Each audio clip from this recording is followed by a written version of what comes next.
इतना घटिया प्रधानमंत्री आज तक हम नहीं देखे थे कि मंगलसूत्र की बात कर रहा है, भैंस का बात कर रहा है। आज़ादी के 55 साल तो कांग्रेस थी जी, किसका मंगलसूत्र ले लिया? इंदिरा गांधी पाकिस्तान का लड़ाई के पहले चाइना से जब हुआ था, टोटल गहना अपना देश के सेवा में दान कर दी। राजीव गांधी देश के लिए शहीद हो गए।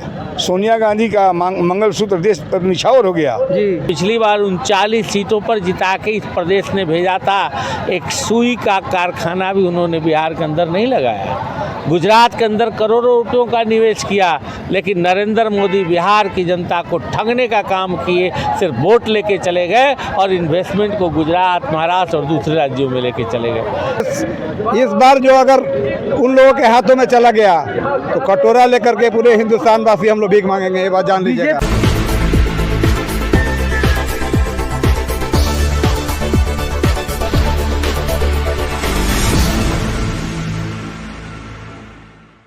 नमस्कार, मैं हूं रमेश चंचल और आप देख रहे हैं नवजागरण लाइव। आज हम महाराजगंज लोकसभा क्षेत्र के जनता बाजार में हैं और आज लोकसभा के अध्यक्ष मीरा कुमार जी आई हुई हैं और हमारे साथ हैं वरिष्ठ कांग्रेस से वरिष्ठ नेता श्री नरेंद्र प्रताप मिश्रा जी। आइए उनसे बात करते हैं कि इससे पहले नवजागरण लाइव में आपका स्वागत है। सर, स्वागत है आपको भी। पूरे देश में जनता त्राहिमाम कर रही है। संविधान आज खतरे में है और कुछ लोग इसको रसिया बनाना चाहते हैं। विरोधियों को गिन गिन कर जेल में डाल रहे हैं, उनको दबाया जा रहा है और यहाँ पर तानाशाही चल रही है। गरीबों का हक हुकूक छीना जा रहा है, किसानों का हक छीना जा रहा है, नौजवानों का हक छीना जा रहा है। बेरोजगारी बढ़ते जा रही है, महंगाई बढ़ते जा रही है।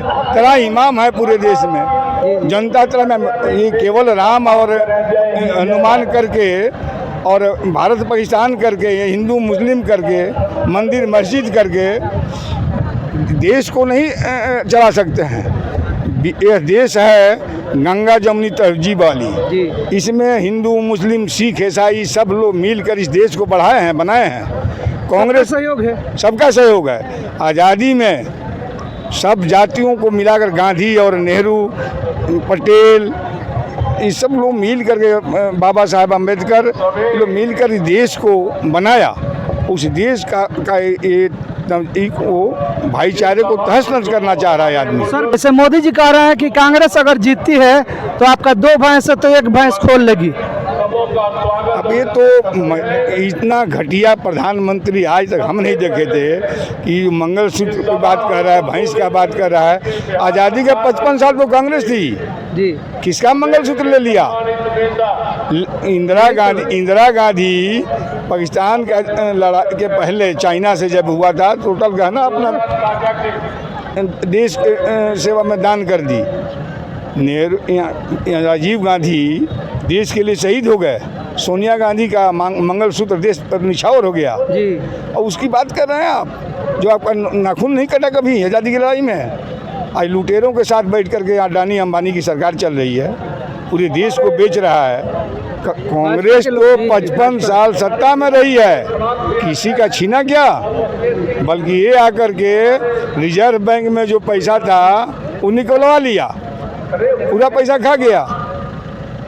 16 लाख करोड़ गरीबों का जो पैसा था वो बड़े बड़े पूंजीपतियों का कर्ज माफ करने में उड़ा दिया। ये मस्ती कर रहा है, पूरे देश को लूट रहा है। 2 शाह मोदी और शाह, इस देश का शाहमशाह बन गया। लड़ाई को ये तो गरीबों की लड़ाई है। बहुत दयनीय है सर, ये बात कहने वाली नहीं है। सब लोग अपने से बूझ रहे हैं और इस बार आपको इंडिया गठबंधन को बढ़त मिलेगी। और यहाँ आकाश सिंह जी को अगर लोग जिताते हैं तो 2 सांसद आपको मिलेंगे। एक तो अखिलेश बाबू आपके कांग्रेस के बिहार के प्रदेश अध्यक्ष हैं, राज्यसभा सांसद हैं और जब भी रहे हैं स्वास्थ्य मंत्री, जिन पदों पर रहे हैं बिहार के लोग गए हैं, उनका उन्होंने कभी भी आदर किया है, हम लोगों ने देखा है। तो इन्हीं सब बातों के साथ हम ये कहेंगे कि आप लोग हाथ का साथ दीजिए और देश का विकास कीजिए। देश इस बार जो अगर उन लोगों के हाथों में चला गया तो कटोरा लेकर के पूरे हिंदुस्तान वासी हम लोग भीख मांगेंगे, ये बात जान लीजिएगा। बीजेपी बोल रहा है कि ये बाहरी प्रत्याशी है, बाहर से आए हैं। श्रीमान एक बात मैं कह देना चाहता हूँ, मेरे घर से आए हैं नरेंद्र मोदी और बनारस में लड़ रहे हैं। आपके गोपालगंज से गए हुए बक्सर मिथिलेश तिवारी जी, वो मेरे घर से हैं। तो ऐसा कुछ नहीं है। जाहिर साहब आकर के मुजफ्फरपुर लड़ रहे थे, शरद यादव जी कहाँ से आकर के मधेपुरा लड़ रहे थे। तो ये सब बात बकवास की बात है, काम वाली बात कीजिए, मुद्दे पर बात कीजिए। जी जी, जय हिंद, जय कांग्रेस। अच्छा सर, बीजेपी कह रही है कि कांग्रेस सत्ता में आएगी तो मंगलसूत्र छीन लेगी महिलाओं को। बीजेपी ने जितना वादा किया था जनता से 10 साल पहले, उसमें एक भी वादा पूरा नहीं किया और उन बिंदुओं पर चर्चा भी नहीं करना चाहती है। प्रधानमंत्री जी अपने हर सभा में 2014 में कहते थे कि महंगाई बढ़ी कि नहीं बढ़ी, महंगाई बढ़ी कि नहीं बढ़ी, और आज 10 साल के बाद उनका संकल्प पत्र आ गया है भाजपा का। बेरोजगारी और महंगाई पर एक शब्द भी उन्होंने नहीं कहा है, एक शब्द भी भारतीय जनता पार्टी के संकल्प पत्र में नहीं है। एनआरसी है, ये लागू करेंगे, वो करेंगे, बट महंगाई और बेरोजगारी पर ये पूरी जनता त्राहिमाम कर रही है और संकल्प पत्र में भी वो चुप हैं। वो सिर्फ भावनात्मक मुद्दों को लेके देश की राजनीति में बने रहना चाहते हैं। भारतीय जनता पार्टी ने सेना में जो किया अग्निवीर योजना, अब वो 4 साल की नौकरी के लिए जो जवान जा रहा है, ना तो देश के लिए समर्पित है, न खुद के लिए, वो तो अपने को सुरक्षित महसूस कर रहा है। 4 साल में करेगा क्या? ऐसे वो देश के लिए भी नहीं कर रहा है, इससे वो सोच रहा है वो देश की रक्षा भी नहीं करेगा, अपनी रक्षा भी नहीं करेगा। उनकी यह योजना 100% फ्लॉप योजना है और पूरे भारत का युवा इस योजना से नाराज है। खास करके बिहार की बात आप करिए तो पिछली बार 39 सीटों पर जिता के इस प्रदेश ने भेजा था, एक सुई का कारखाना भी उन्होंने बिहार के अंदर नहीं लगाया। गुजरात के अंदर करोड़ों रुपयों का निवेश किया, लेकिन नरेंद्र मोदी बिहार की जनता को ठगने का काम किए, सिर्फ वोट लेके चले गए और इन्वेस्टमेंट को गुजरात, महाराष्ट्र और दूसरे राज्यों में लेके चले गए। हमारे साथ है अरविंद भैया महाराजगंज से। वो बीजेपी तो बोल रहे हैं जो हम राम मंदिर बना दिए हैं। देखिए, राम मंदिर पहले मुद्दा था, अब राम मंदिर मुद्दा नहीं रहा। बीजेपी भावनात्मक बात करके लोगों के बीच में मतभेद पैदा करके उसका बहुत लाभ लिया है। इतना लाभ लिया है कि उसका कोई सीमा नहीं है। लेकिन अब लोग भावना में बहने वाले नहीं हैं।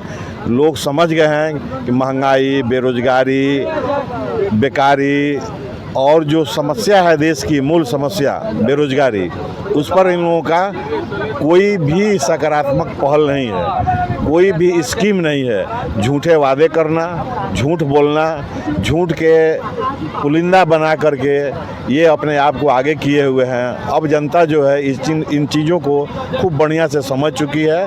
अब इनके लुभावने भाषणों में, लुभावने नारों में ये आने वाले नहीं है। ये बुरी तरीक़ा से हार रहे हैं, इनकी विदाई होने वाली है और इंडिया गठबंधन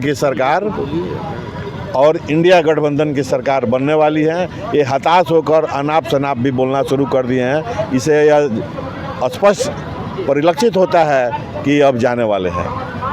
ये बीजेपी कह रही है कि ये आकाश सिंह जो आए हैं बाहर से आए हैं। आकाश सिंह बाहर से आए हैं, बिहार के रहने वाले हैं, बिहार में ही लड़ रहे हैं। ठीक है, इनका घर दूसरे जिला में है, तो बिहार के लोग क्या पूरे हिंदुस्तान के लोग कहीं से कहीं लड़ सकते हैं।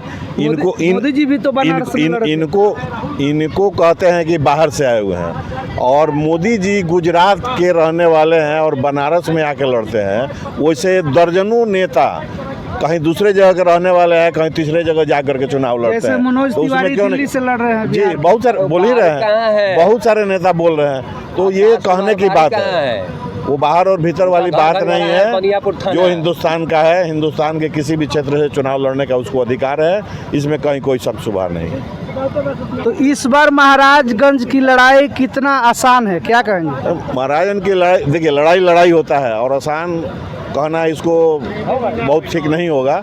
लड़ाई है और हम लोग लड़ाई को मजबूती से जीतेंगे, इसमें कहीं दो राय नहीं है। यहाँ का जो समीकरण है, यहाँ की जो स्थिति है, सिग्रीवाल साहब लगातार 10 साल यहाँ चुनाव जीत करके रहे हैं, उनको कोई भी ऐसा काम नहीं है जो बताया जा सके कि इस काम से सिग्रीवाल साहब बहुत आगे बढ़ गए हैं। इसलिए इस बार उनको हारना है, जाना है, यह तय हो चुका है।